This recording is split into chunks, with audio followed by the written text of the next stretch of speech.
सट सुधरई सत संगति पाई, पारस परस कुधातु सुहाई, पारस परस कुधातु सुहाई, सट सुधरई सत संगति पाई, सट सुधरई सत संगति पाई।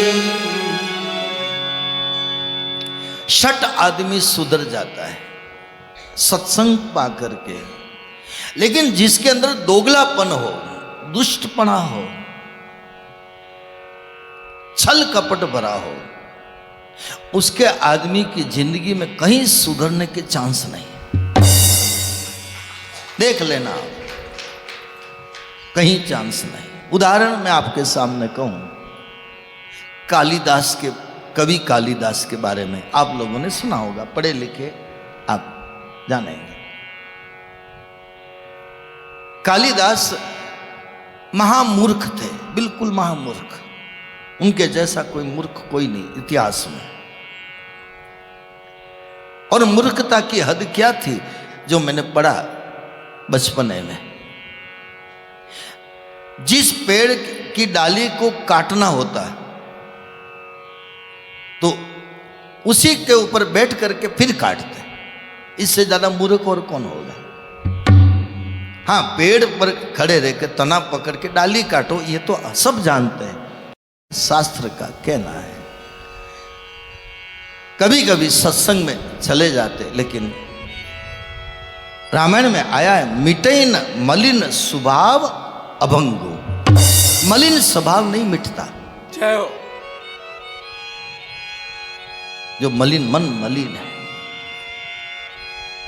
और जिसकी उत्तम प्रकृति हो तो गलत जगह बैठ जाए तो भी उसका उसके ऊपर असर नहीं होता। जिसकी उत्तम प्रकृति हो गई, और जिसकी नीच प्रवृत्ति है, नीच प्रवृत्ति वाला सत्संग में भी नहीं सुधर सकता, और ऊंच प्रवृत्ति वाला कुसंग में भी बिगड़ नहीं सकता। ये शास्त्र का प्रमाण है। सब मैं जो कह रहा हूं शास्त्र सम्मत बात कर रहा हूं। मैंने जो पढ़ा है, समझा है। हम पढ़ते थे तब एक दोहा आप याद करो, कह रही मां उत्तम प्रकृति, कह रही मां उत्तम प्रकृति, का करी सकत कुसंग। कुसंग क्या कर सकता है? का करी सकत कुसंग। फिर उदाहरण दिया गया, चंदन विष व्यापे नहीं, चंदन विष व्यापे नहीं, लिपटे रहत भुजंग, लिपटे रहत भुजंग। चंदन के चारों तरफ अगर जहरीले सांप अगर लिपट जाए, उसके जहर का असर चंदन के ऊपर नहीं होता। कहा रहीम उत्तम प्रकृति, का करी सकत कुसंग। आज के समय में बच्चे बिगड़ जाते हैं। क्यों बिगड़ जाते हैं? संगत के कारण। आज परिवार टूट जाते हैं। क्यों टूट जाते हैं? संगत के कारण। आज आदमी नशा क्यों कर रहा है? संगत के कारण। संगत ने बिगाड़ा है, संगत ने बिगाड़ा। जैसी संगत वैसी रंगत, ऐसा कहा। जैसा रंग वैसा उसका जीने का ढंग। किसी का अच्छा स्वभाव है तो समझना कोई संगत का असर है। और किसी का स्वभाव बुरा है तो समझना है कि उसकी संगत का असर है। मैं देखता हूं ना, कई जगह आप लोगों को मालूम है, अपना अनुभव, मालिक अच्छे मिल जाते हैं तो काम करने वाले कर्मचारी का नेचर भी सुधर जाता है। अरे मेरे मालिक का ये स्वभाव है। जो काम करने वाला कर्मचारी, उसका जीवन भी अच्छा बन जाता है। मालिक अगर ठीक नहीं तो कर्मचारी भी फिर ऐसे हो जाते हैं। जीवन में प्रगति करने के लिए सत्संग क्यों किया जाए? मैं तो एक कह रहा हूं कि आप कितना ही रुपया दूसरी जगह खर्च कर दो, सत्संग जैसा रिटर्न फायदा कहीं है ही नहीं। एक आदमी का भी जीवन बदल जाए तो मैं तो कहूं कि कथा सफल है। जय हो। एक आदमी का भी जीवन बदल जाए।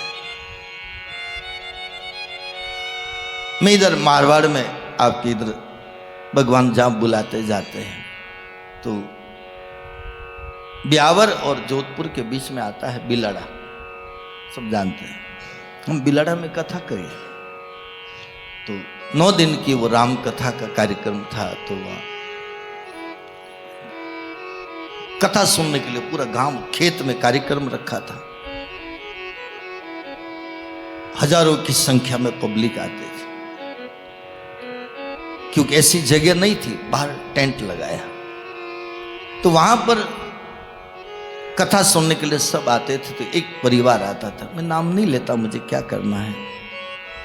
तो वहीं पर बेटे की शादी कराई, तो वहां से उसका वो पत्नी भी आती थी पियर से, और ससुराल से वो ससुर पति वो भी सब आते थे। तो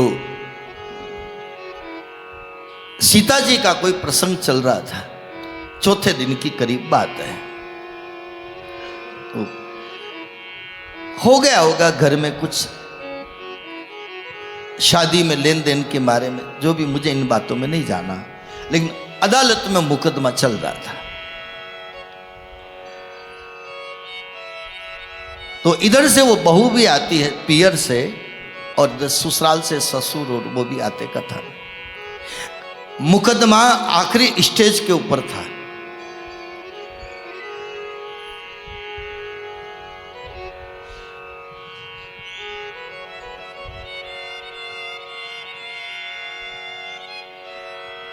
मुकदमा आखिरी स्टेज पर था। चौथे दिन की कथा सुनकर वो जो लड़की थी उसका मन बदल गया, जिसने ससुराल वालों के प्रति मुकदमा कर रखा था। दहेज का समझो जो भी था वो था, और सजा होने वाली थी पति को, ससुर को, सास को। लड़की ने, कहते हैं कि वो कथा सुनकर अदालत में जाकर के कह दिया कि बस मुझे अब मुकदमा नहीं करना। जय हो। जो मेरे भाग्य में था हो गया। कथा सुनकर, सीता जी का चरित्र सुनकर मेरा मन बदल गया। उसका वो जो ससुर थे वो मेरे पास आए और मुझे कहा, एक कथा सुनकर के, और उसका स्वभाव बदल गया। उसने मुकदमा उठा लिया। अब की बार कथा होगी तो पूरा खर्चा मैं अकेला करूंगा। उस आदमी ने कहा। काफी समय हो गया, फिर तो क्या हुआ वो जाने, लेकिन ये हकीकत घटना है। मैं आपसे इसलिए कह रहा हूं, कथा से परिवर्तन आता है, बदलाव आता है।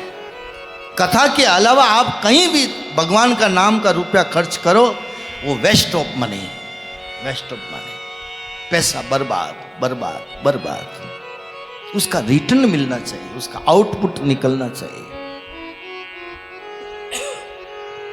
हम हमारे उदयपुर में कथा कर रहे थे। देखो, आपको इसलिए कहना पड़ रहा है, थोड़ा बताना पड़ रहा है। जो कथा को आदर देते नहीं देते, आप सुने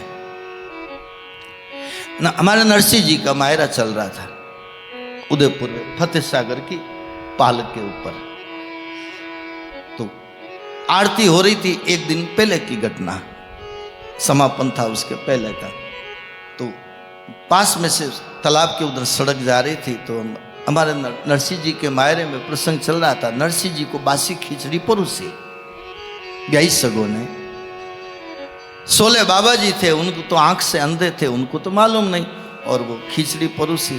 तो नरसिंह जी ने सोचा कि आज ब्याई जी के द्वार पर आए हैं तो चकानचक माल मिलेगा, और हमारे बाबा जी भी इतने दिन से भूखे बैठे हैं, इनको भोजन मिलेगा। तो ब्याई जी भी इतने होशियार थे, तो भोजन तो, और ब्याई सगों को तो अच्छे पकवान खिला रहे हैं। नरसिंह जी को 3 दिन की बासी खिचड़ी रखी, कथा में आया है। नरसिंह जी ने देखा तो नरसिंह जी ने सोचा कोई बात नहीं, एक पत्ता लेकर के तुलसी का और उस पर रखा, और क्या कहा, धर तुलसी अर्पण करी, आप अरोगो बलवीर, गरम हो गई सब खिचड़ी और चावल बन गया खीर, चावल बन गया खीर। आंख बंद करके नरसिंह जी ने अर्पण किया, हे द्वारिका वाला, ये बासी खिचड़ी पहले तू खा। नरसिंह जी ने आंख खोल के देखा तो ब्याई सगों की जो पतलें थी वो तो आ गई इधर, और बासी खिचड़ी पहुंच गई उधर। जय हो। ऐसा हो गया। नरसिंह जी ने आंख खोल के देखा, सूरदास जी को कहा कि जल्दी शुरू करो, देर मत करो, नहीं तो वापस एक्सचेंज नहीं हो जाएगा। फिर सूरदास जी ने, नरसिंह जी ने भोजन किया। तो हमने कथा में थोड़ा निवेदन किया कि कुछ भी भोजन अर्पण करो तो 1 सेकंड के लिए भली भगवान को अर्पण करके फिर भोजन करो। रामायण में लिखा, तुमई निवेदित भोजन करई, तुमई निवेदित भोजन करई, प्रभु प्रसाद पट भूषण धरई, प्रभु प्रसाद पट भूषण धरई। भगवान का प्रसाद समझ करके और वस्त्र धारण करो, जेवर गहना धारण करो। मैं तो आप सबसे कहूं, कभी भी नए कपड़े लाओ, नए जेवर लाओ, कोई घर में नई चीज लाओ, पहले भगवान के बाद अर्पण करो। क्योंकि मेरे घर में मैं ये करता हूं इसलिए कह रहा हूं, मैं नहीं करता तो आपको नहीं कहता। मेरे घर में नियम है, कोई भी पहली बार जब साल में कोई नया फल आवे, अगर आप घर में लाए हैं, पहले भगवान को भोग लगाओ। मिठाई घर में आवे तो पहले भगवान को भोग लगाओ, प्रसाद समझकर फिर अर्पण करो। रामायण ये कहती है, हमारी कथा ये कहती है। इसलिए मैं कथा में मैं वही बात कहता हूं जो मैं जीवन में मानता हूं, जो नहीं मानता मैं नहीं कहता। मैं कभी किसी को यूं नहीं कहता कि 4 बजे उठना, 3 बजे उठना, कभी नहीं कहता। क्यों नहीं कहता कि मेरा 4 बजे कभी उठता है, कभी नहीं उठता है, तो मैं काय को कहूं। मैं तंबाकू पर बोलता हूं, गुटखे पर बोलता हूं, शराब पर बोलता हूं, मांसाहार पर बोलता हूं, सब पे कहता हूं, लेकिन चाय के ऊपर मैं नहीं बोलता। मालूम है आपको क्यों नहीं बोलता हूं? कि मैं चाय पीता हूं इसलिए। जिस दिन चाय छोड़ूंगा उस दिन चाय पे बोलूंगा। मुझे तो कई जाता हूं तो कहते हैं ना, आप कप में लाऊं कि गिलास में? मैं को परात में ला, क्या है, चाय पीनी तो पीनी है, अब पर उसमें लाऊं ना, कप में लाऊं ना, बोला। इसलिए हम कथा में वही बात कहते हैं, जो मेरी जिंदगी में आचरण में मानता हूं। तो भगवान को अर्पण करके भोजन करना, जेवर गहना कपड़ा कुछ भी अर्पण करके प्रभु आपका प्रसाद समझ करके हम इसको स्वीकार करें। नरसिंह जी ने यही तो बताया, कथाओं का चाहे कहीं से रामायण से लो चाहे नरसिंह जी के मायरे से लो, रामायण के सूत्रों को नरसिंह जी ने पालन किया। प्रभु ही निवेदित भोजन करे, प्रभु प्रसाद पट भूषण धरे। तो हमने एक कथा में ये बात कही, तो एक आदमी उधर से जा रहा था, तो जाते जाते स्कूटर रोक करके उसने 5 मिनट कथा सुनी, सिर्फ 5 मिनट। मुझे तो मालूम नहीं था, हम तो कथा चल रही थी हमारे। सवेरे ठंड के दिन थे, सवेरे सवेरे अंधेरे में सवेरे 6 बजे, पौने 6 बजे मेरे पास फोन आया। तब ये मोबाइल नहीं थे, लैंडलाइन का फोन था। आपको मालूम है लैंडलाइन में और मोबाइल में फर्क क्या है? पहले फोन बंधा हुआ था तार से, आदमी स्वतंत्र था, और अब फोन फ्री हो गया, आदमी बंध गया, बंद गया। फोन के चिपका हुआ है, फोन के लगा।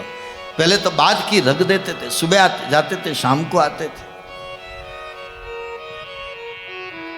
अब तो तार बिना तार के बंद गया। तो सुबह फोन आया कि रात को मैंने जाते जाते आखिरी में आपकी आरती शुरू हो गई, मैंने कथा में सुना, मैं रोज के 35 गुटके खाता हूं। उस आदमी ने मुझे फोन किया, मैं व्यासपीठ पर बैठा हूं, झूठ नहीं कह रहा हूं। सुबह सुबह फोन किया, रोज रात को सोता हूं तो गुटका मुंह में रख करके सोता हूं, मुझे नींद नहीं आती है, ऐसा नशा हो गया। और आज पूरी रात मेरे आपकी वो बातें दिमाग में घूमती रही। और रात को मैंने गुटखा नहीं खाया। मुझे फोन पर आशीर्वाद दो कि मैं आज के बाद वापस कभी गुटखा नहीं खाऊं। कथा कराने वालों को लाभ हुआ नहीं हुआ छोड़ो, आयोजक प्रायोजक को लाभ हुआ नहीं हुआ छोड़ो, रास्ते चलते आदमी को फायदा हुआ, ये हकीकत प्रमाण। कथाएं ऐसे क्रांति करती है, कथाएं ऐसे जीवन में बदलाव करती है। अगर जीवन में बदलाव न हो तो कथा में क्या बैठना। मैं तो कई बार कथा में भी जब कोई विक्षेप होता है, थोड़ा डिस्टर्ब होता है, तो मैं समझ लेता हूं कि इनको कथा में इंटरेस्ट नहीं है, लोग जा रहे हैं ना इसलिए जा रहे हैं। कथा में इंटरेस्ट रखने वाला कभी कथा में विक्षेप नहीं करता। कथा में विक्षेप वो करता है जो कथा में केवल टाइम पास करने के लिए जा रहा है। जिसको कथा में रुचि होगी वो एक एक शब्द को ध्यान से अंदर उतारेगा। जय हो। कथा का एक एक शब्द बहुत अनमोल माना गया है। कथा के शब्द इतने सस्ते नहीं है। कथा का किसकी है? भगवान की है। शब्द किसके? शास्त्रों के। हम तो एक निमित्त हैं माइक की तरह। ये हमारे शब्द नहीं है। आप कथा में आदर नहीं करते तो हमारा अनादर नहीं है। ये शास्त्र के, संतों की वाणी का, परमात्मा की वाणी का, उसका अनादर है। क्यों हम उनके शब्द बोल रहे हैं। हम कोई राजनीति का भाषण नहीं दे रहे। शास्त्र का अपमान। तो सठ सुधरे सत्संगति पाई। शठ आदमी सुधर जाता है सत्संग के द्वारा, लेकिन खल नहीं सुधरता। इसलिए हमारे कबीरदास जी ने कहा, संतन के संग लाग रे तेरी अच्छी बनेगी। संतन के संग लाग रे तेरी अच्छी बनेगी। संतन के संग संग लाग रे तेरी अच्छी बनेगी। सत्संग के संग लाग रे तेरी अच्छी बनेगी। अच्छी बनेगी तेरी किस्मत जगेगी। अच्छी बनेगी तेरी किस्मत जगेगी। अच्छी बनेगी तेरी किस्मत जगेगी। अच्छी बनेगी तेरी किस्मत जगेगी। होएगा तेरो बड़ो भाग रे तेरी अच्छी बनेगी। होएगा तेरो बड़ो भाग रे तेरी अच्छी बनेगी। होएगा तेरो बड़ो भाग रे तेरी अच्छी बनेगी। होएगा तेरो बड़ो भाग रे तेरी अच्छी बनेगी। संतन के संग लाग रे तेरी अच्छी बनेगी। संतन के संग लाग रे तेरी अच्छी बनेगी।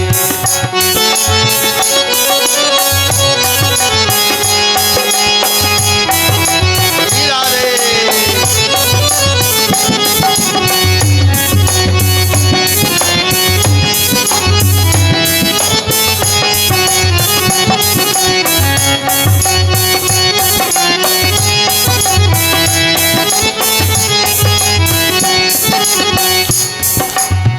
संतन संग कर पुण्य कमाई। संतन संग कर पुण्य कमाई। संतन संग कर पुण्य कमाई। संतन संग कर पुण्य कमाई।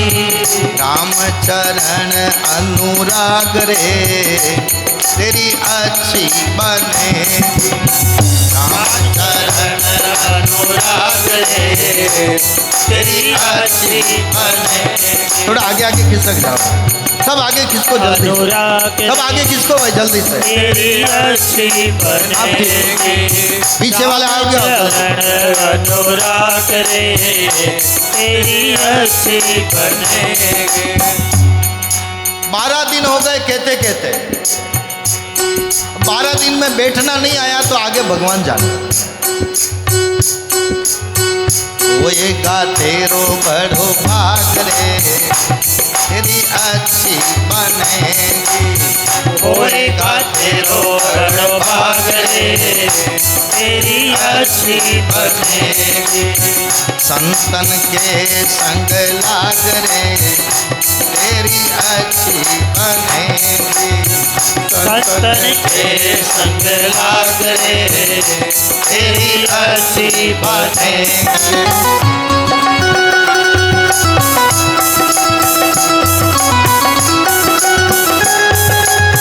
हीरा रे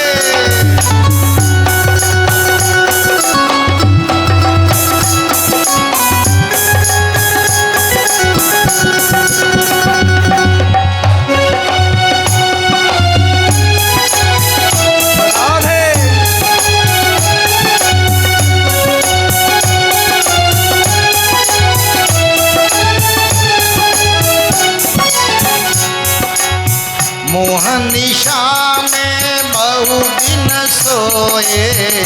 मोहन निशा में बहु दिन सोए। मोहन निशा में बहु दिन सोए। मोहनिशा में बहु दिन सोए। जाग सके तो जाग रे तेरी अच्छी बनेगी।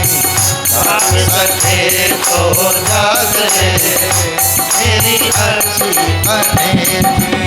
संतन के संग लाग रे तेरी अच्छी बनेगी। संतन के संग लाग रे तेरी अच्छी बनेगी।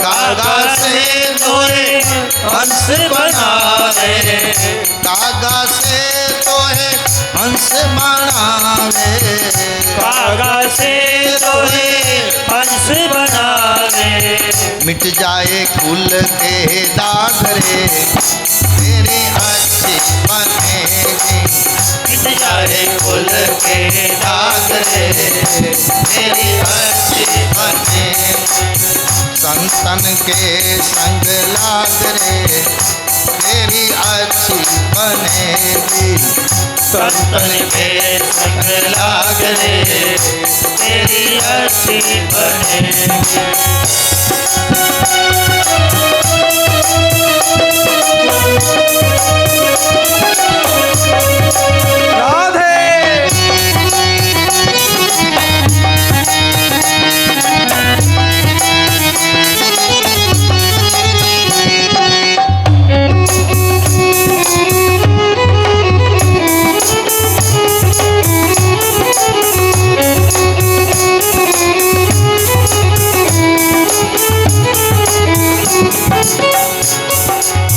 कहती कबीर सुनो भाई साधो, कहते कबीर सुनो भाई साधो, कहती कबीर सुनो भाई साधो, कहते कबीर सुनो भाई साधो, गुरु चरण में लाग रे तेरी अच्छी बनेगी, गुरु शरण में लाग रे तेरी अच्छी बनेगी, संतन के संग लग रे तेरी अच्छी बनेगी, संतन के संग लाग रे तेरी अच्छी बनेगी, अच्छी बनेगी तेरी किस्मत जगेगी, अच्छी बनेगी तेरी किस्मत जगेगी, होएगा तेरो बड़ो भाग रे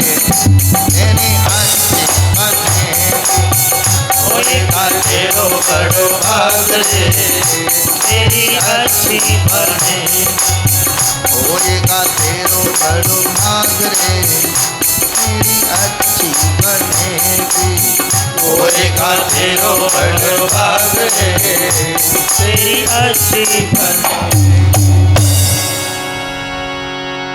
संतन के संग लाग रे तेरी अच्छी बनेगी, संतन के संग लाग रे तेरी अच्छी बनेगी। अच्छी संगत में, अच्छी संगत में जीवन को अच्छा बनाना हो तो अच्छे लोगों की संगत करो, जन्म जन्म बिगाड़ना हो तो कुसंग करो, दुसंग करो। कुसंग में क्या है, जन्म जन्म बिगड़ रहा है। अच्छी संगत में बिठा दो भाई, या तो पीछे बैठा हो।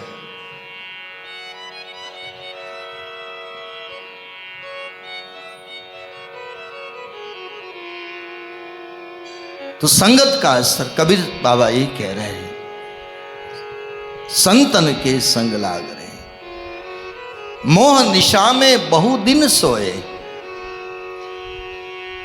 मोह की रात्रि में बहुत दिन सोए। ये तो कबीर साहब कह रहे हैं। रामायण में क्या लिखा है, अयोध्या कांड में, मोह निशा सब सोअनिहारा, मोह निशा सब सोअनिहारा, देखत सपन अनेक प्रकार, देखत सपन अनेक प्रकार। अयोध्या कांड में लिखा है। अब उठाओ भगवत गीता। या निशा सर्वभूतानां तस्याम जागृति संयमी। ये गीता का उदाहरण है। ये रामायण गीता संत कबीर, जो संतों ने वाणी कही रामायण की ली हुई है, भागवत की ली हुई है, गीता की ली हुई है, उन्होंने अपने शब्दों में कहा। देखो सब्जी बनाते हैं ना, सब्जी बनाने का सबका तरीका अलग अलग है। सब्जी वही है, तरीका अलग अलग है। कोई सब्जी को बहुत टेस्टी बना देता है, लेकिन कोई कोई ऐसे बना देते जैसे गाय भैंसों का नहीं बनाते बाटा। देख लेना आप, मैं तो घरों घरों में खा रहा हूं, मेरा पूरा अनुभव है, मेरा अनुभव। हाँ, यहां तो बहुत अच्छा बना है।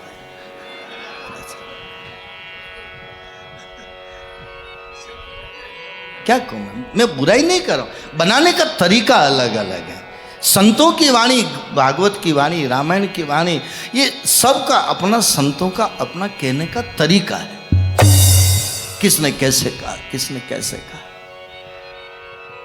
मोह निशा में बहु दिन सोए, बहुत कर लिया मोह, रुपयों से मोह किया, कपड़ों से मोह किया, मकान में मोह किया, परिवार से मोह किया, और मोह के कारण दुखी हम ही हुए। उत्तरकांड में जवाब है, मोह सकल व्याधिन कर मूला,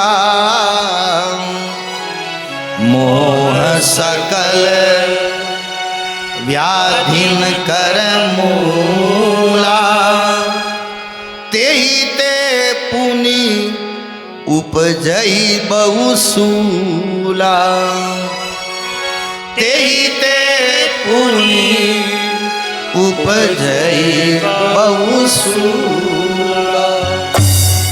दुनिया में जितनी बीमारियां हैं, बीमारियों का कारण हमारा मोह। मोह सकल व्याधि, बीमारी, मूला, मूल यानी जड़,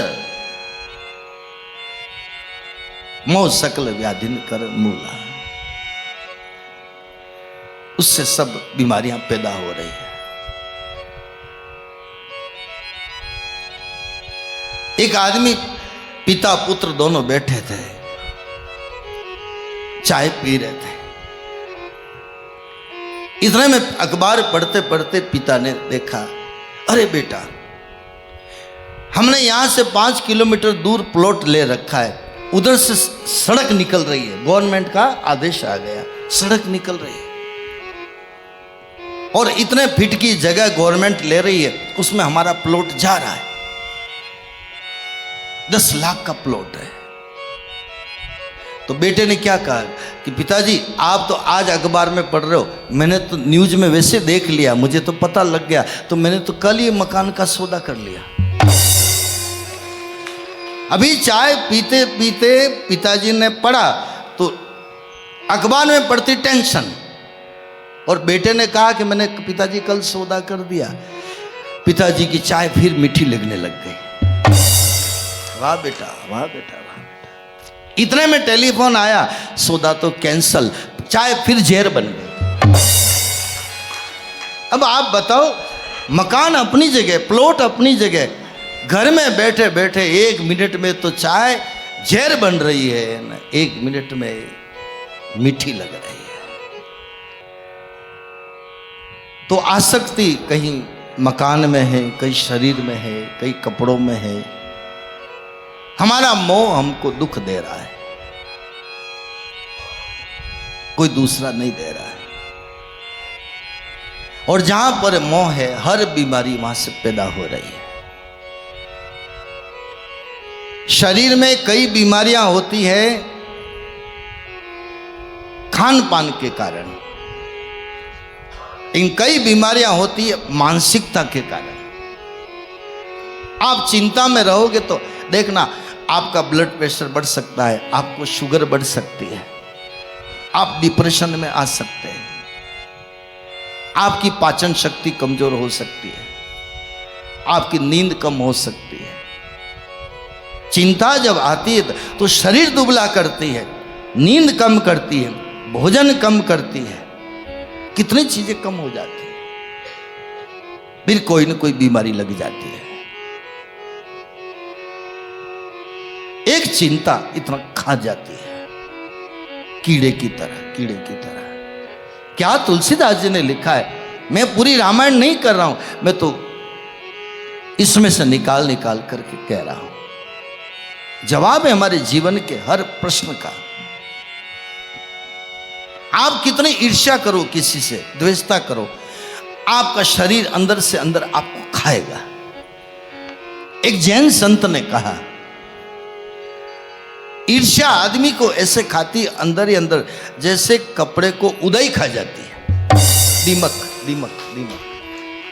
लकड़ी को उदई खा जाती है, कपड़े को कीड़ा खा जाता है, दीमक खा जाता है। उसकी आत्मा को अंदर से खोखला कर देती है, भजन करने के लायक नहीं रहने देती। खाएंगे घर में रोटी, लेकिन उसका असर बराबर नहीं होगा। भले हलवा पूड़ी खा के देख लो, देसी घी खा के देख लो। तो मोह निशा में बहु दिन सोए, क्या कबीरदास जी कह रहे हैं, जाग सके तो जाग रहे, नहीं जाग सके कोई जरूरी नहीं, तू जाने तेरा काम। आप देखो ना, अस्पताल के बाहर कितने कितने फोटो लगे हुए हैं कैंसर, मुंह के कैंसर के। गुटखा खाओगे तो यह हाल हो जाएंगे, जबड़ा जाम हो जाएगा, ऐसा हाल हो जाएगा। लेकिन खाने के बाद कौन छोड़ रहा है, कितने छोड़ रहे हैं। कई लोगों तो तंबाकू, उसमें से चूना निकाला, उसमें से तंबाकू निकाली, अंगूठे से रगड़ रगड़ के। मतलब क्या मालूम है आपको, आज बता दें आप। उसका मतलब हुआ, तंबाकू कहती है खाने वाले को, तंबाकू और चूना उसको रगड़, और वो कहता है उसको कि मैं तेरे को जिंदगी भर नहीं छोड़ूं, और तंबाकू कहती है तू मरेगा जब तक तेरे को नहीं छोड़ूं। पक्की बात, वादा वादा वादा। बोलो गलत है क्या? इसलिए फटकारा लगाते हैं, फटकारा लगाते हैं। क्या कहें हम, क्या कहें। आप लोग तो कोई नहीं खाते हो, मैं तो उधर की बात कर रहा हूं।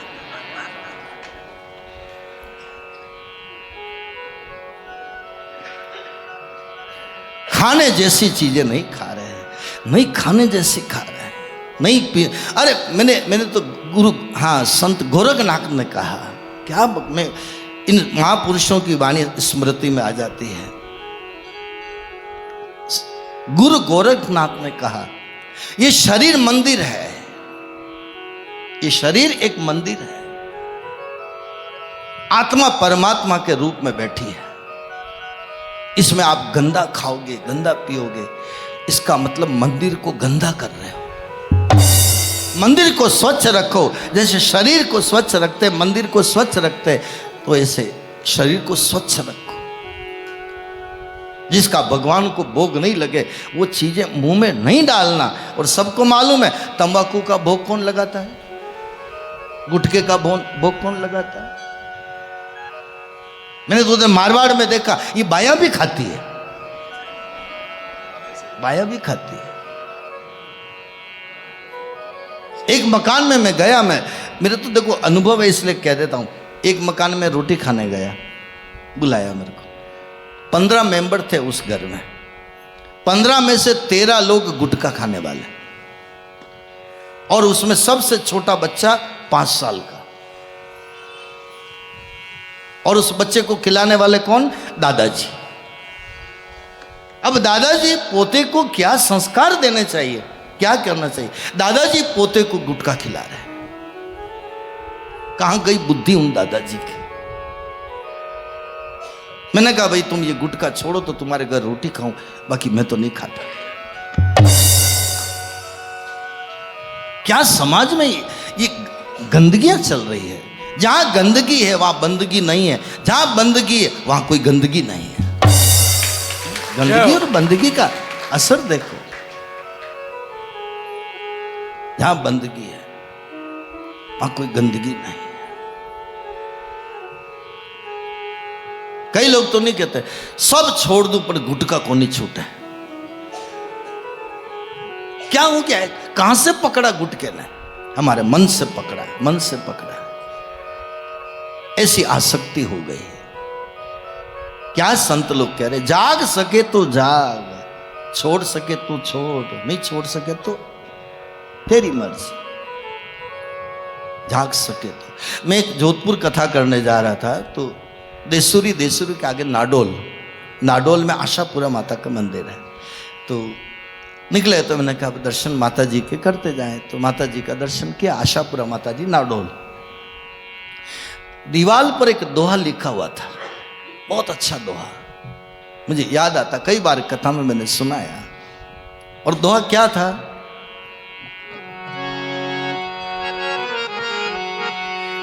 धारण कर वैराग ने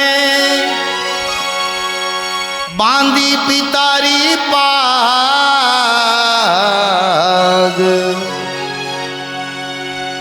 दोहे का भाव बता रहा हूं आपसे, दोहे का भाव जो मेरे को समझ में आया।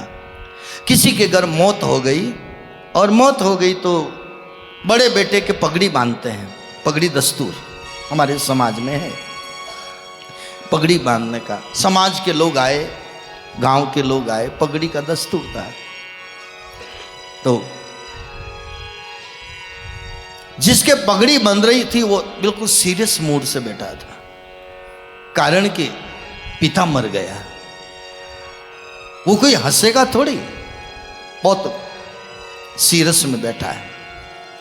उसके गोद में उसका बच्चा, जिसके पगड़ी बांध रहे, जिसके दादाजी मर गए, पोता गोद में। तो वहां एक संत बैठे थे। उस दोहे का एक रूपरेखा, दोहे में क्या कहता है? धारण कर वैराग ने, बेटे को कितना वैराग हो गया उस वक्त। तो एक संत ने कहा, धारण कर वैराग ने, हे पगड़ी बांधने वाले। और हमारे समाज में ये है प्रैक्टिकल। धारण कर वैराग ने, हे बांधी पितारी पाग। थारी भी बेटो बांध सी, जाग सके तो। थारी भी बेटो बांध सी, जाग सके तो। तेरी गोद में तेरा ये बच्चा है। आज तेरा पिता बूढ़ा हो गया, चला गया, तेरे पगड़ी बंदी है, और कल तू भी मेरी उसकी जगह जाएगा, और कल तेरी पगड़ी ये बेटा बांधेगा। ये आगे से आगे चल रहा है दुनिया का चक्कर। इसलिए जाग सके तो जाग, और नहीं जाग सके तो सो जा।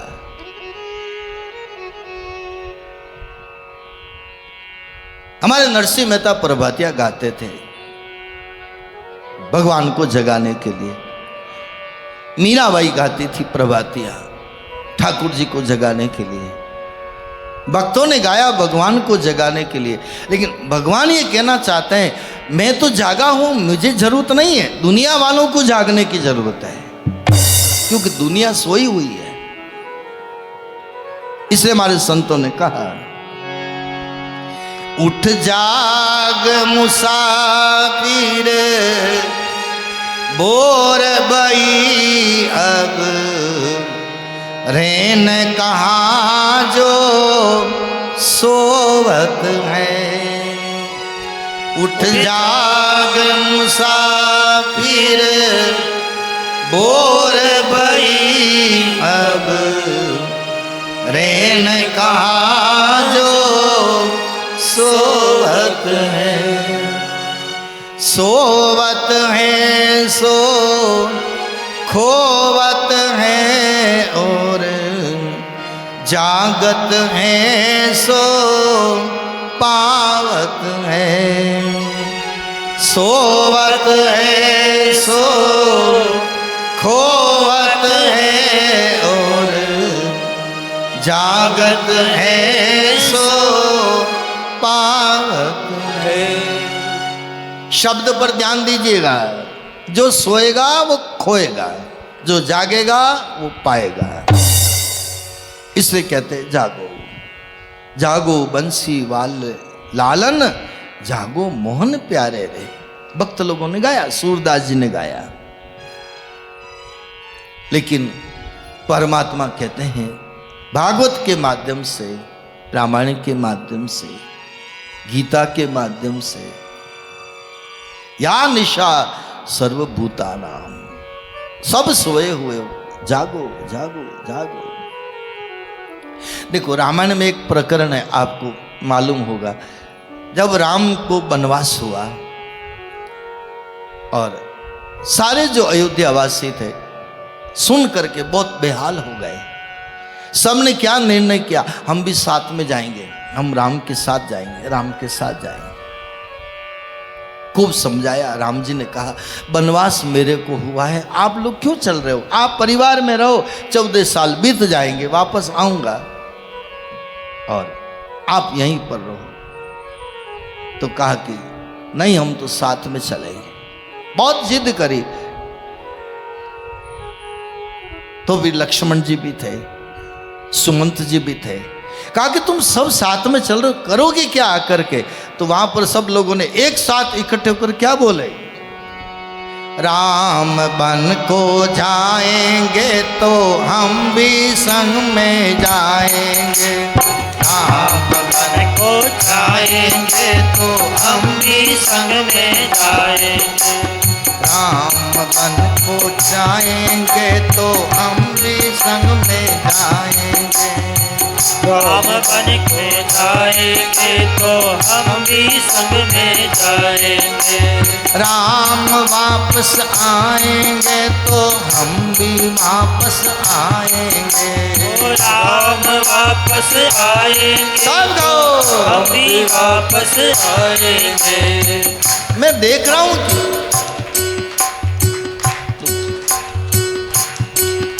कितनी माता मैंने चुपचाप बैठी, कोई चुपचाप नहीं बैठेगा। अगर कोई चुपचाप बैठेगा तो पास में बैठने वाले की कसम। जय हो। सब गाओ, सब गाओ। राम बन को जाएंगे तो हम भी संग में जाएंगे, राम बन को जाएंगे तो हम भी संग में जाएंगे, गाओ।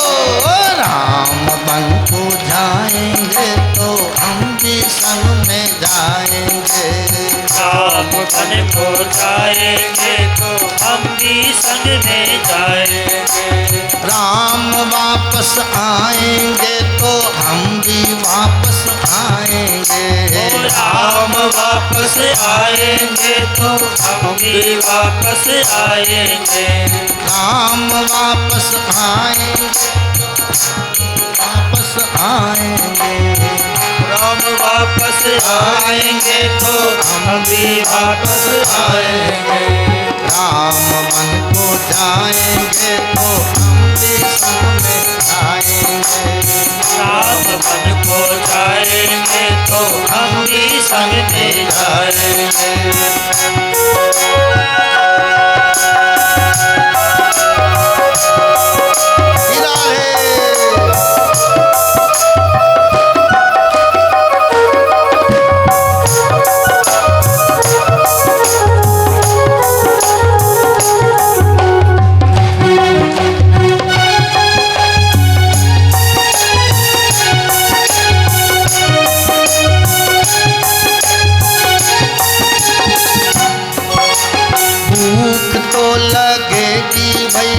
भोजन कहाँ से लाओगे, भूख तो लगेगी भैया, भोजन कहाँ से लाओगे, भूख तो लगेगी भैया, भोजन कहाँ से लाओगे, भूख तो लगेगी भैया, भोजन कहाँ से लाओगे, राम जी का भजन करके दिल की भूख मिटाएंगे, राम जी का भजन करके दिल की भूख मिटाएंगे, राम जी का भजन करके दिल की भूख मिटाएंगे, राम जी का भजन करके दिल की भूख मिटाएंगे। राम मन को ध्याएंगे तो हम भी संग में जाएंगे। राम मन को जाएंगे तो हम भी संग में जाएंगे।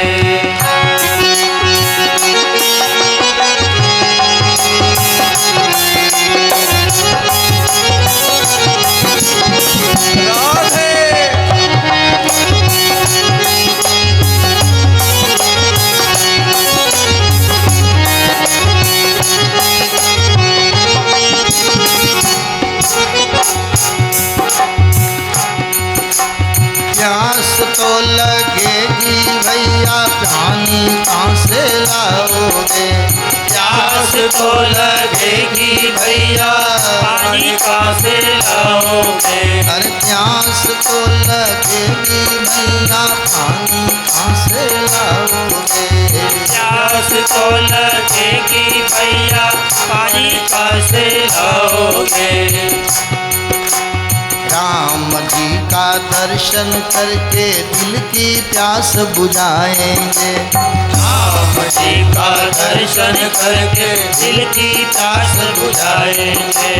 राम जी का दर्शन करके दिल की प्यास बुझाएंगे। राम जी का भजन करके दिल की प्यास बुझाएंगे। ओ राम बन को जाएंगे तो हम भी संग में जाएंगे। राम बन को जाएंगे तो हम भी संग में जाएंगे। अरे राम वापस आएंगे तो हम भी वापस आएंगे। ओ राम वापस आएंगे तो हम भी वापस आएंगे। राम बन को जाएंगे तो हम भी संग में जाएंगे।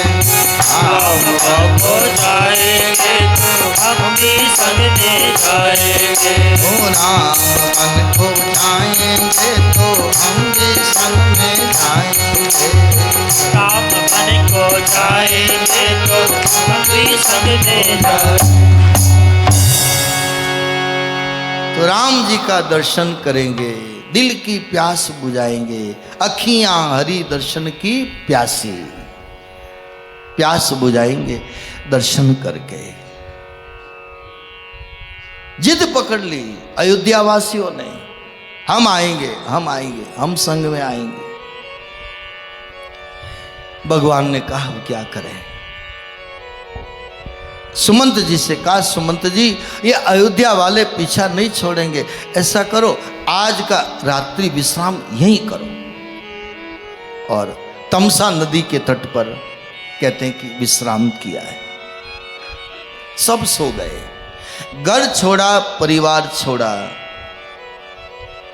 बच्चे बच्चियों को छोड़ा, लेकिन नींद को नहीं छोड़ पाए और सब सो गए। देखो नींद कैसी है, नींद कैसी है।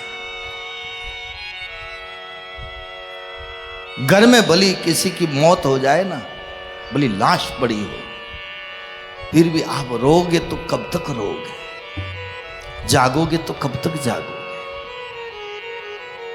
कोई बीमार है, कोई सीरियस है, भली घर में लाश पड़ी हो, शरीर के ऊपर नींद का कितना प्रभाव है। इसलिए हमारे उधर कहते हैं नींद न देखे टूटी खाट।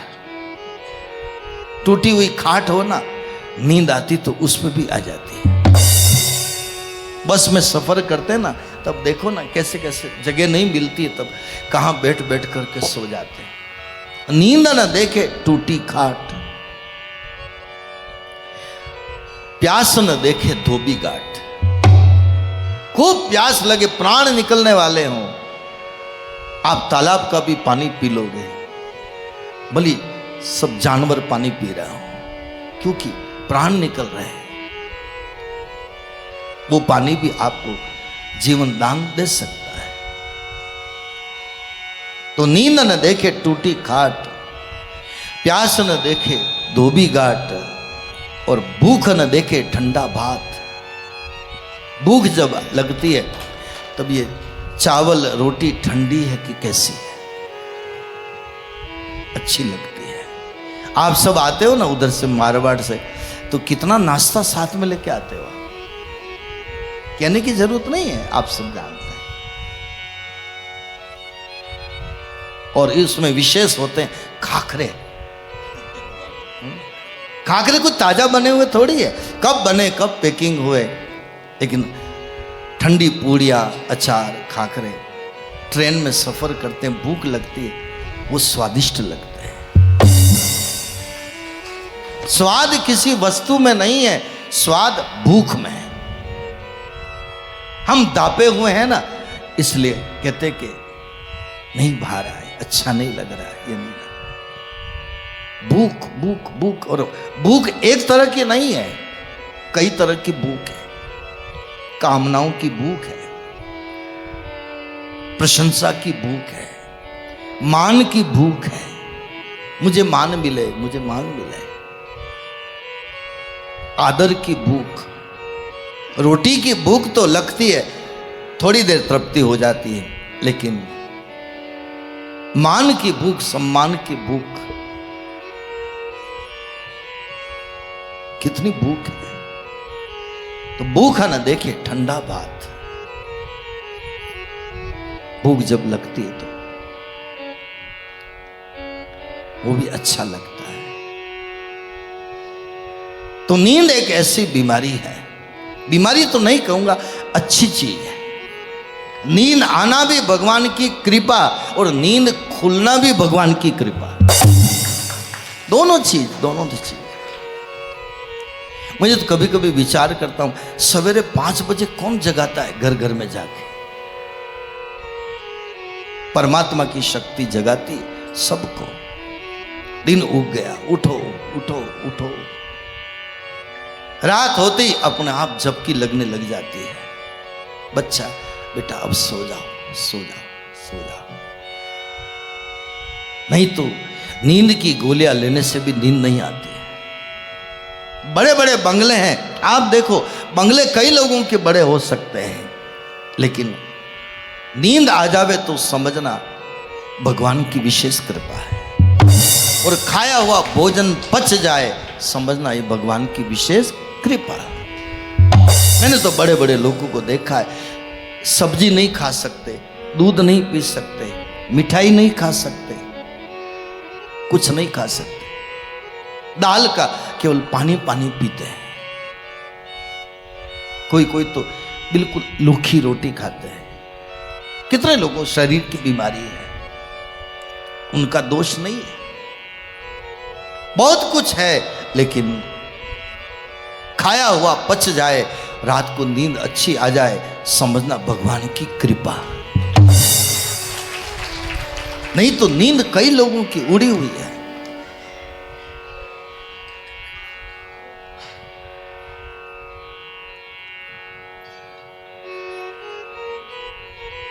भाई बच्चे लोगों को जरा नीचे भेज, थोड़ा भेज दो, उनको कथा से मतलब नहीं है।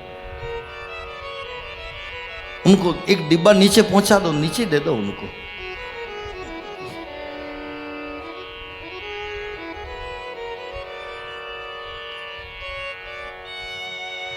तो नींद के लिए आ जावे, समझना भगवान की कृपा है। और नींद नहीं आवे तो आदमी की क्या हालत हो जाती है। और इस मोड़ से मैं गुजरा हूं, इसलिए मुझे मालूम है। सारी दुनिया सोती थी, हे भगवान ये क्या हो गया, क्या हो गया? नींद नहीं आ रही, नींद नहीं आ रही। नींद का उड़ जाना और नींद का आना मैंने तो देख लिया, ईश्वर की कृपा पर बिना संभव नहीं है। हे प्रभु, हे प्रभु, चाहे दुनिया में किसी को कितनी सजा दे देना, लेकिन नींद उड़ाने की सजा मत देना। और कितने लोगों को नींद नहीं आती है, प्रमाण ले लो आप। जिसके घर के आंगने में मोटी बेटी हो, जवान बेटी हो, उसको नींद कम आती है। जिसके घर में ज्यादा रुपया हो उसको नींद कम आती है, धन ज्यादा हो उसको भी नींद नहीं आती है, जिसके माथे कर्जा ज्यादा हो उसको भी नींद नहीं आती है। ईमानदार आदमी को उसको भी नींद नहीं आती है। जिसके शरीर में कोई रोग हो गए उसको भी नींद नहीं आती है। और जिसके दुश्मन ज्यादा हो उसको भी नींद नहीं आती है। कई कारण हैं नींद नहीं आती। और ये सब तो दुनिया के लौकिक कारण है, लेकिन मैं अध्यात्म की दृष्टि से कहूं तो जिसकी भगवान में लगन लगी हो उसको नींद नहीं आती है। प्रमाण कहूं तो मीराबाई, आधी रात निखंड की लोग नगर के सोए, जिसको चिंता श्याम की वो कहां से सोए। जिसको चिंता श्याम की वो कहां से सोए। जिसको श्याम की चिंता हो, भगवान की चिंता हो, भक्ति की जिसको चिंता हो, कल्याण की जिसको चिंता हो, मुक्ति की जिसको चिंता हो, भक्ति की जिसको चिंता हो, उसकी नींद कम हो जाती है। बाकी तो खा पी करके सब सो रहे हैं, सब सो रहे हैं। 8 घंटे रोज सोते हैं। लगाओ हिसाब अपना, 60 साल की उम्र है, 24 घंटे होते हैं, तीसरा हिस्सा 8 घंटे सो गए तो 16 घंटे बचे। 60 साल की उम्र में 20 घंटे, वो 20 साल की उम्र तो वैसे ही चली गई। फिर रहे 40 साल, फिर काम कमाई की, न ये किया न वो किया न वो किया, जिंदगी पूरी हो गई। कुछ बचा ही नहीं हमारे पास समय, सोने में समय चला गया। भगवान के लिए समय नहीं मिला। इसलिए मीराबाई कहती है, आधी रात निखंड की लोग नगर के सोए, जिसको चिंता शाम की वो कहां से सोए। लगन परमात्मा से लग जाए उसकी नींद कम हो जाती है, नींद कम हो जाती है। नींद अब कम निकालो शरीर के लिए नुकसानदायक है, ये मैं मानता हूं, लेकिन उसकी दिशा अलग होनी चाहिए। लगन ईश्वर में हो गई तो 3 घंटा नींद भी पर्याप्त है, 4 घंटा नींद भी पर्याप्त है, जरूरी नहीं 8 घंटा। लगन हो उससे। एक भजन मैंने संतों से सुना, बहुत पहले कभी गाया था। लगन बिना जागे नहीं नर कोई, ओ लगन बिना जागे नहीं नर कोई, भजन बिना जागे नहीं नर कोई। साथ गाइएगा, जागे नहीं नर कोई रे भाई मारा, जागे नहीं नर कोई, लगन बिना जागे नहीं नर कोई, लगन बिना जागे नहीं नर कोई, लगन बिना जागे नहीं नर कोई, लगन बिना जागे नहीं नर कोई।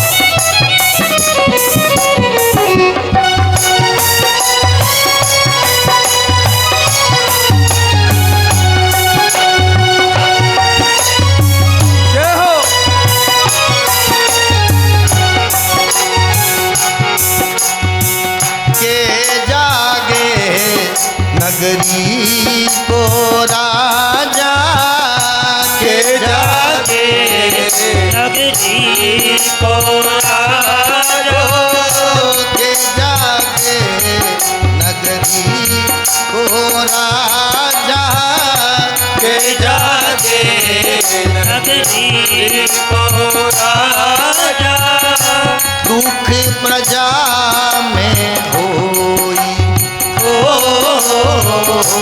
दुख प्रजा में होई। नगरी का राजा जगता है, उसकी प्रजा में जब दुख होता है तो कम नींद निकालता है। जिसको देश की चिंता होगी, जिसको प्रजा की चिंता होगी, उसको नींद कम आती है। के जागे नगरी ओ राजा, के जागे, नगरी को राजा अरे दुख प्रजा में होई, दुख प्रजा में होई।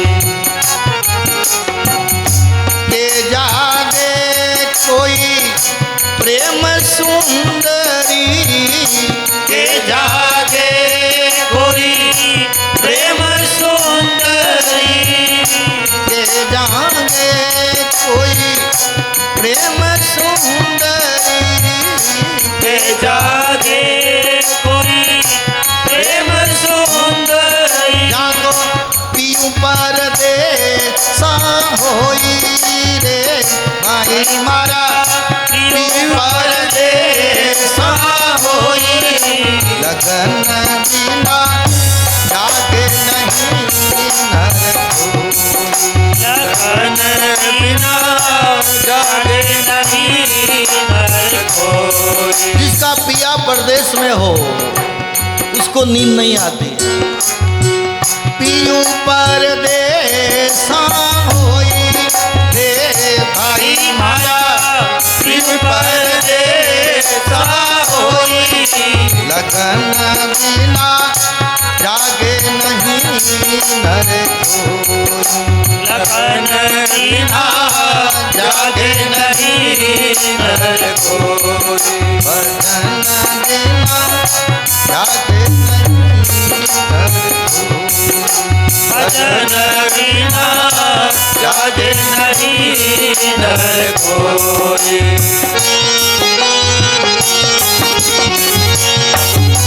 लीला रे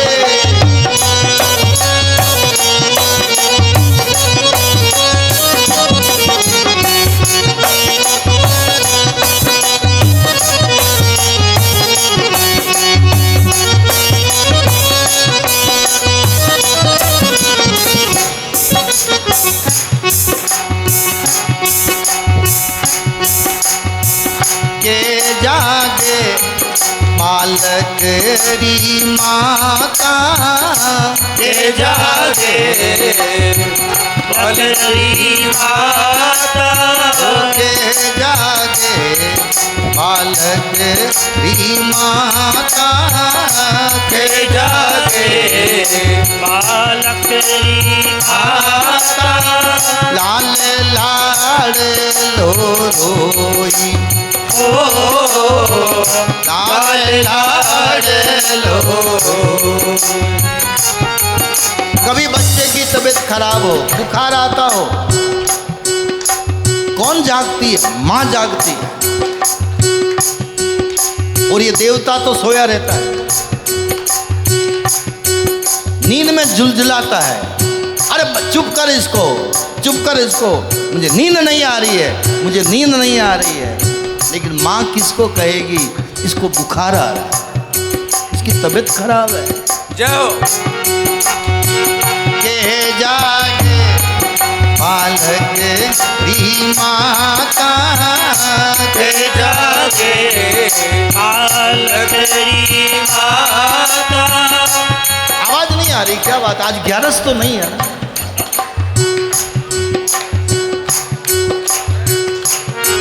दो लगन और हूँ भाई, फिर तो हमारा मर्जी आ जो कर।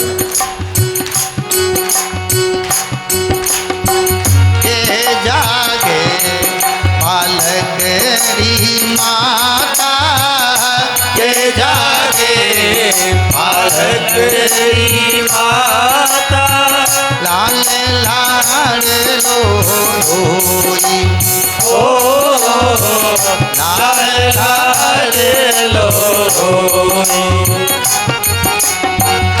के जागे कोई चोर उचको, के जागे कोई चोर उचको, के जागे कोई चोर उचको, के जागे कोई चोर उचको, माल परायो जोई रे भाई मारा माल परायो जोई, लगन बिना जागे नहीं नर कोई।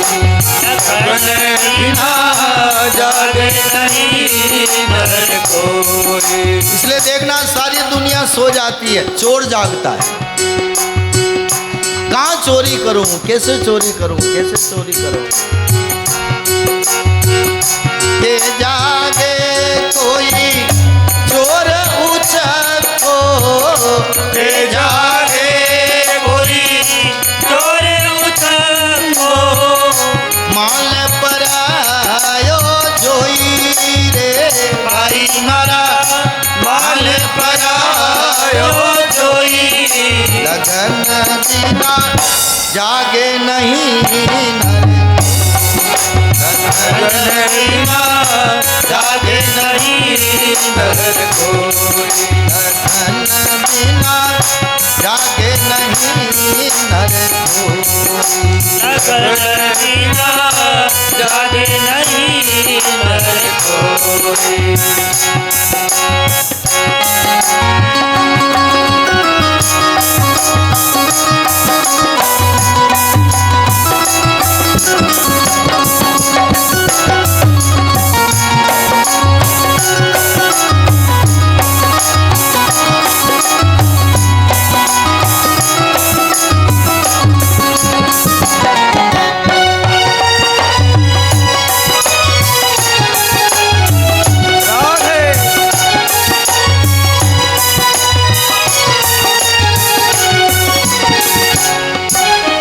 और कौन जागता है?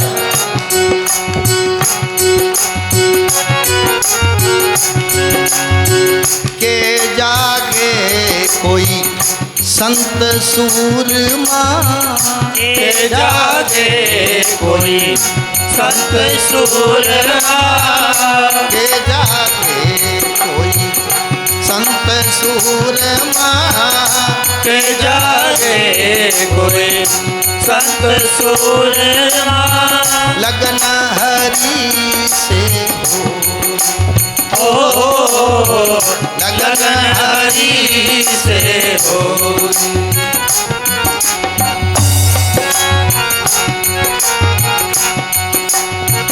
कहते कबीरा सुन मई साधो, कहते कबीरा सुन भाई साधो, कहते कबीरा सुन मई साधो, कहते कबीरा सुन भाई साधो, मूर्ख गया नर सोई रे भाई मारा, मूर्ख गया नर सोई, लगन बिना जागे नहीं नर, लगन बिना जागे नहीं नर कोई।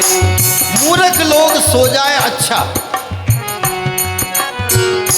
इसलिए आप परिवार में देखना, कोई कोई जल्दी उठ जावे तो अच्छा, और कोई कोई नहीं उठे तो घर वाले एक रजाई और उड़ा देते, तू पड़ा रहे भाया, उठना मत, उठना मत। मूर्ख गया नर सोई रे भाई मारा, मूर्ख गया नर सोई, लगन बिना जागे नहीं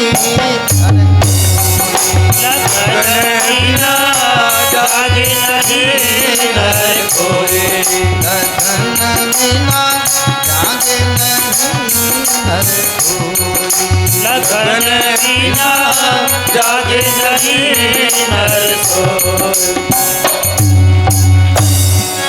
जय जय श्री राधे जय जय श्री राधे जय जय श्री राधे। तो जो जागे वो तो बहुत अच्छा, और जो बैठे बैठे नींद निकाले और अच्छा। देखो भाई, हमारे कथा में वैसे तो कोई नींद निकालता नहीं है, लेकिन फिर भी कोई नींद निकाले ना, पीछे थंबा मिल जावे ना, छट्टेका मिल जावे, और आराम से फिर पड़ोसी कह के उठो प्रभावना बंट रही है, तब जागते हैं कि भाई अब उठो उठो उठो। तो यहाँ तो ऐसा नहीं है, फिर भी कोई सो जावे भाग्यशाली तो कोई टेंशन नहीं।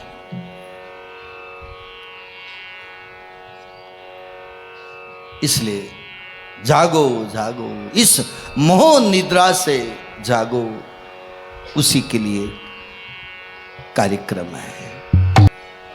तो लगन भगवान से लगे तो नींद कम हो जाए।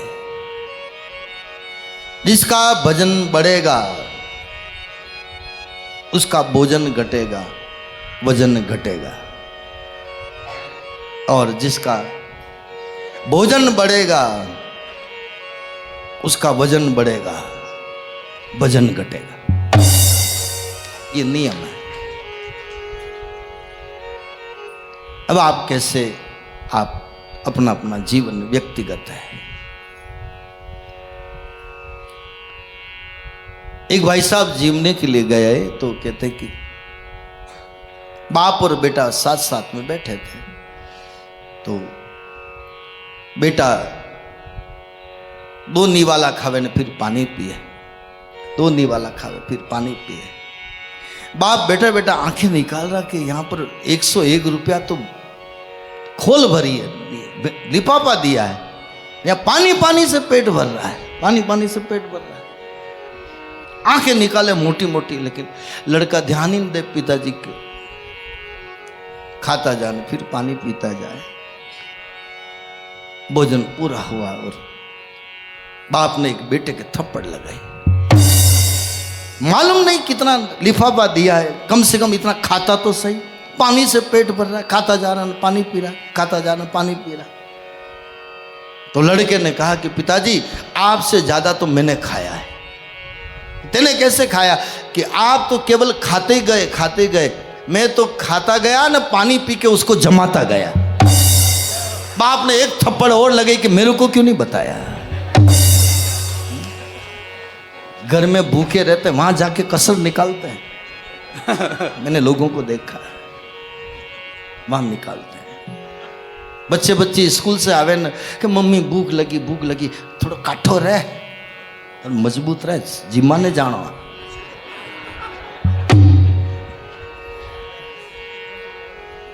देख थोड़ा छोटा मोटा कोई नाश्ता बना दो, थोड़ा खा ले, भर पेट मत खाना, जिम ने जाना।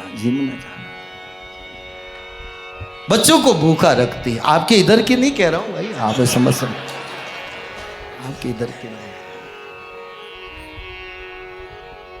भोजन बढ़ेगा, वजन बढ़ेगा, भजन कम होगा।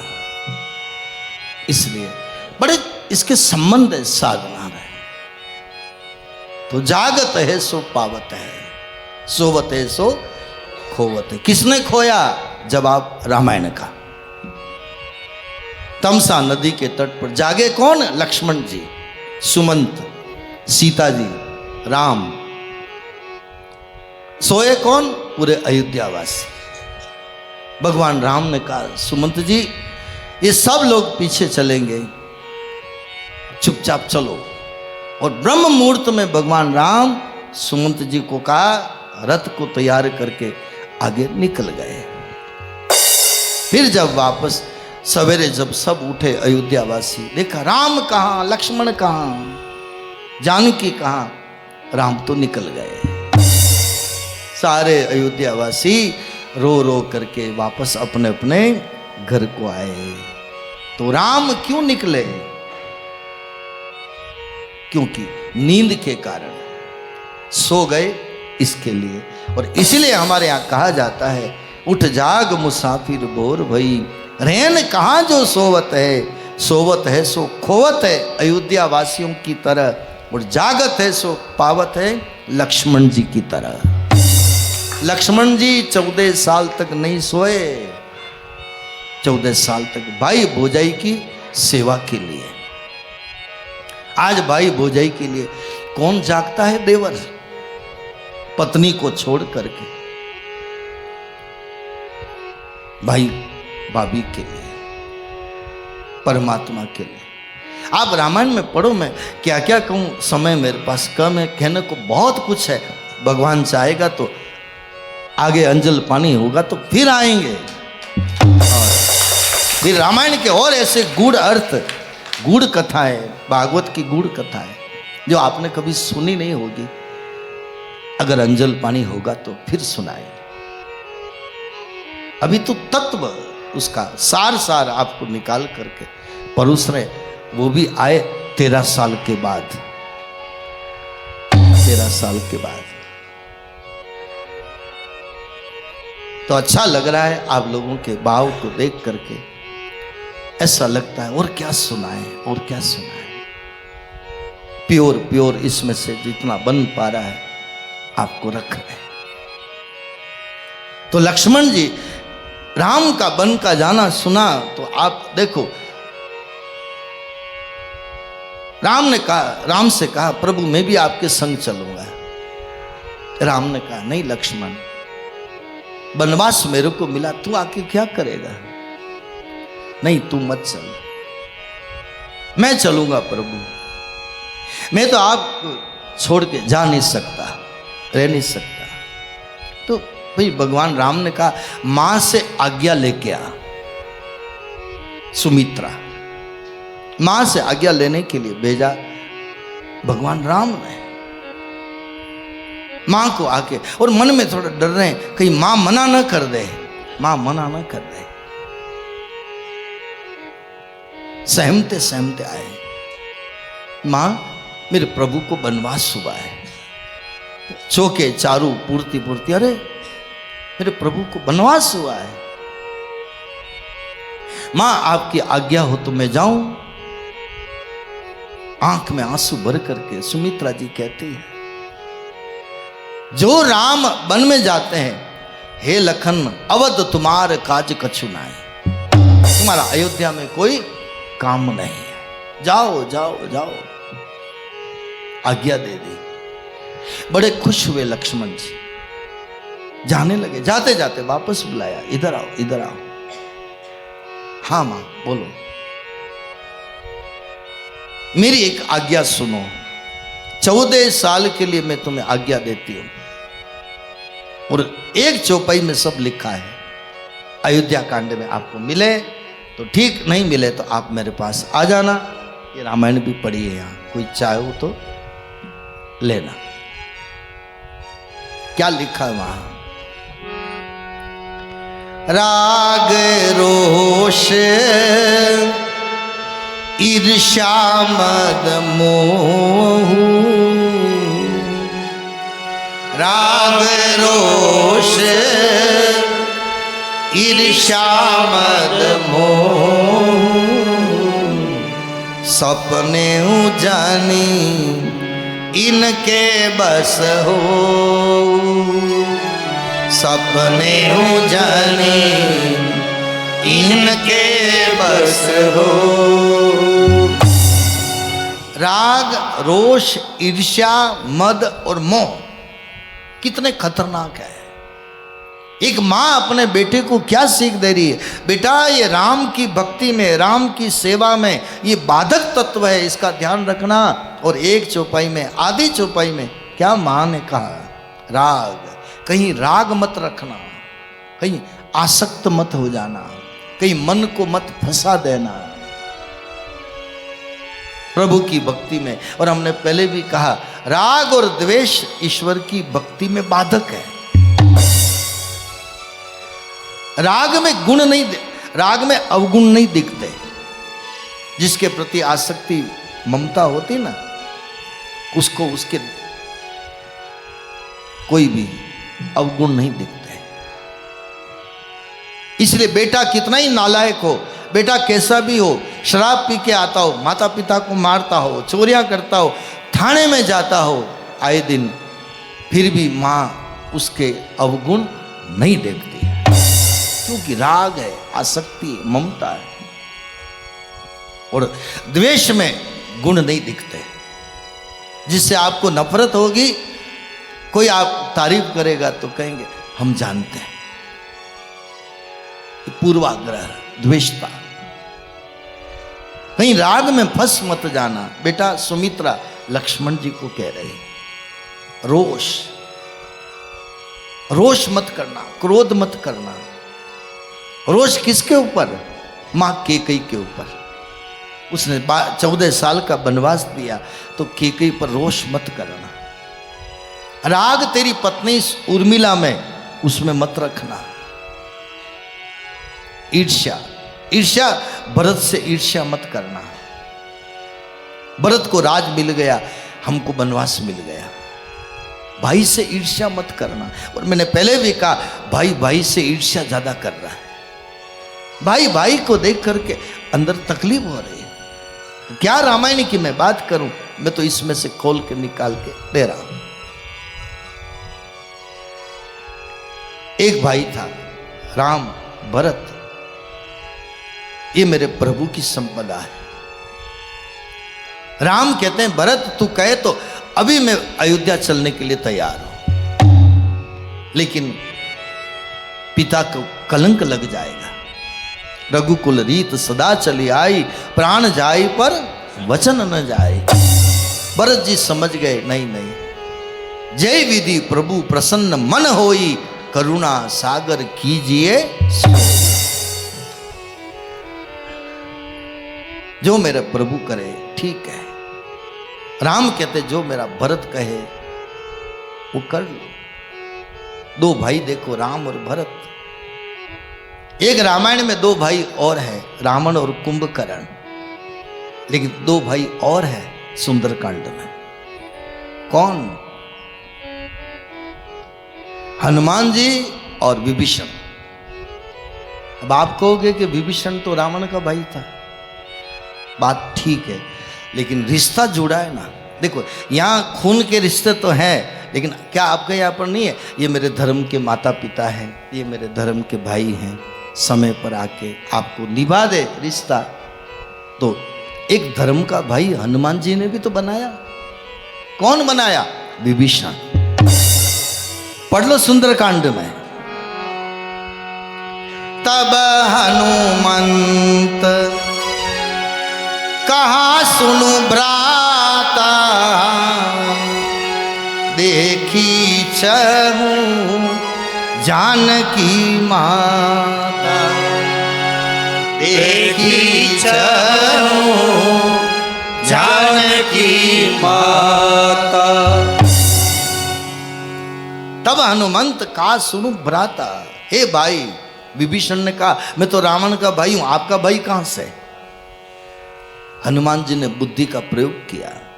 हनुमान जी ने क्या कहा? हनुमान जी ने कहा हम दोनों भाई हैं, तू बलि मत मान, मैं मानता हूं। अरे कैसे? बताओ तो सही। तो फिर हनुमान जी ने कहा देख, तेरे पास में मां जानकी है लंका में, तू जानता है सीता कहां है, मां जानकी कहां है, और मेरे पास पिता राम है। तू मेरे को मां से मिला दे, मैं तेरे को पिताजी से मिला दूं। जय हो। एक के पास मां है, एक तरफ पिता है, इसलिए अपन दोनों भाई है। पक्का? पक्का। अब आगे भाई का रिश्ता कैसा निभाया? अभी अभी नई नई मुलाकात, रिश्ता निभाया कैसा? जारा नगर, पूरे नगर में आग लगाई लंका में। जारा नगर निमिष एक माई,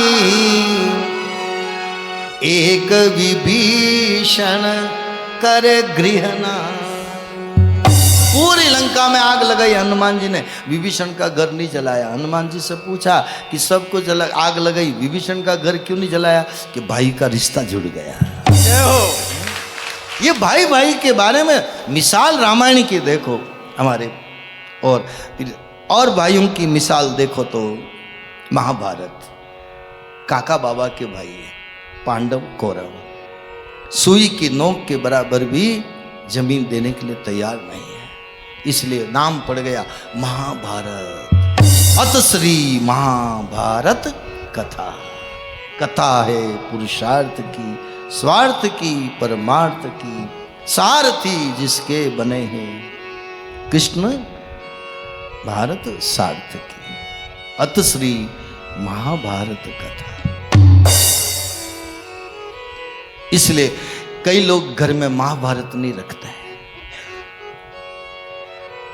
महाभारत नहीं रखो तो रामायण रखो, भागवत रखो, गीता रखो। मैं एक जगह कहीं गया था कथा करने, तो एक जने ने मुझे कहा कि मैं आपको महाभारत भेंट करना चाहता हूं।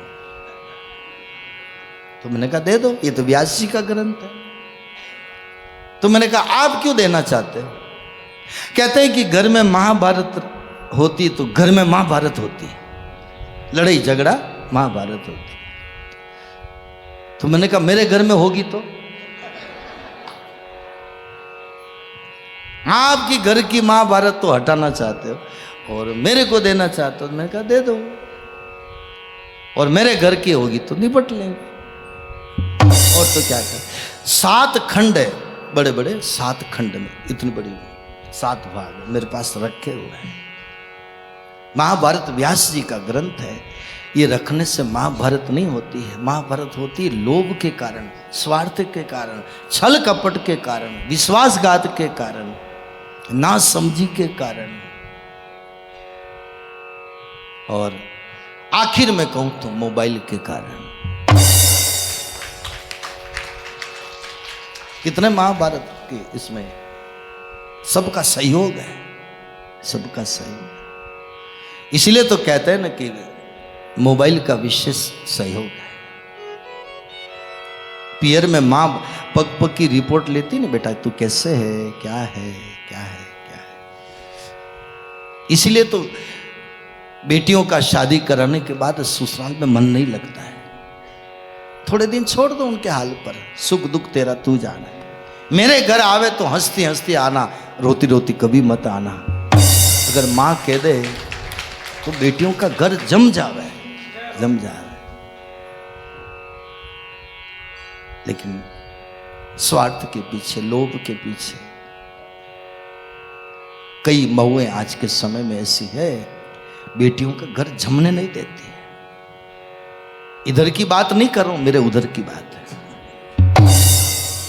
जो जमाने में देख रहा हूं, अनुभव कर रहा हूं सब तरह से। तो मैं तो सबसे यही कहता हूं भाई, एक साथ रहोगे तो ठीक रहेगा, बिखरने में क्या है।